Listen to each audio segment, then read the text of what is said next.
So this is exercise 50 from page 21.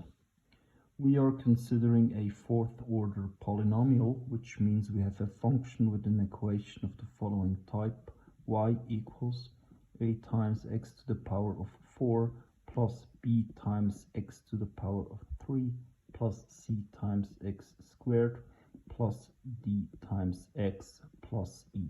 So this is the equation of a fourth order polynomial. Now let us consider the exercise. A fourth order polynomial is symmetrical to the y-axis. So we know that this polynomial is symmetrical to the y-axis. So as explained in my script about symmetries, well, this has important consequences for the equation of the polynomial. Because if the polynomial is symmetrical to the y-axis, well, we know that there are no odd powers of x in the function equation. So this thing here and this thing here is 0. So instead of 5 equations, we just need 3 equations. Because we know that due to the symmetry, this part here and this part here is 0. So y equals a times x to the power of 4 plus c times x squared plus e. Okay, so you see here we have just 3 unknowns, a, c, and e, so 3 equations are enough. So you see here this step with the symmetries is highly important because it allows us to reduce the number of equations we need. Okay, so this is the first step. Next step is, well, let's see, what do we know about that polynomial? First thing we know, it passes through point P with coordinates -1 and 9. Okay, so this is clear. This means we can plug the coordinates of that point into the function equation here to generate a first equation. So 9 equals a times -1 to the power of 4, which is 1, plus c times -1 to the power of 2, which is once again 1, plus e. So this is my first equation. So what else do we know? So we know that P, the polynomial, touches the line L with equation 4x minus y minus 5 equals 0 at x equals 2. So we have here an equation of a straight line, and we know that our polynomial touches this straight line at this point. So maybe it's a good idea to write this equation here in a more familiar way. So take the y on the other side. Okay, so L is given by y equals 4 times x minus 5. Okay.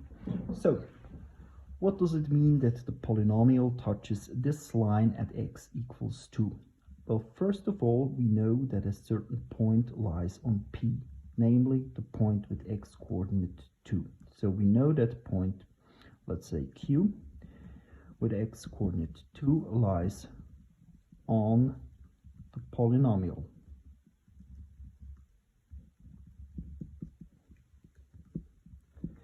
So the problem here is, do we know the y coordinate of that point?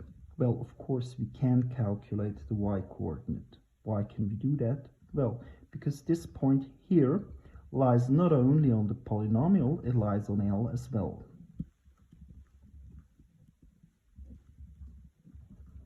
And this means we can plug 2 into the function equation of L and calculate the y coordinate. So y equals 8 minus 5, which is 3. So Q has coordinates 2, 3. So we know that the polynomial passes through Q with coordinates 2 and 3. And now we can do the very same thing we've done up there. We can plug the coordinates of that point into our function equation to generate a second equation. So 3 equals, well, plugging 2 into this part here, it's 8 times 2 to the power of 4, which is 16 times 8, plus 4 times C plus E. So this is my second equation. So we just need one last equation and afterwards we're done. So how can I get my last equation? Well, the only thing I haven't used so far is the fact that the polynomial touches this line. So what does touches mean?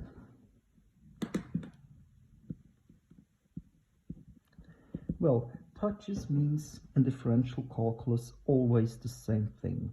If a curve touches a line, then that line is a tangent to that curve. So touches means the same as is a tangent. So since the polynomial touches this line is a tangent. So this means that L is tangent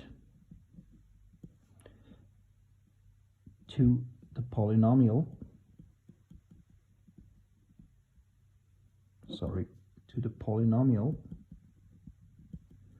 at point Q. So what can we do with this? Well, we know we know that since this is a tangent to this polynomial, we know that this here is the slope of the polynomial or the derivative. So we know that the derivative of our polynomial, well, let's call that polynomial P. So we know that the derivative of our polynomial P at point 2 equals the slope of the straight line, which is 4. So let's take the derivative of the polynomial. 4 times a times x to the power of 3 plus 2 times c times x. That's the derivative. And now I know that the derivative at point 2 is 4. So this leads to 4 equals 2 to the power of 3 is 8 times 4 is 32 times a plus here 4 times c. And that's it. Because now you see I have everything I need. My function equation from the beginning contains 3 unknowns. I have 3 linear equations, so I can take the calculator and solve for x, and solve for the unknowns, and I get y equals x to the power of 4 minus 7 times x squared plus 15, and that's it. Thanks.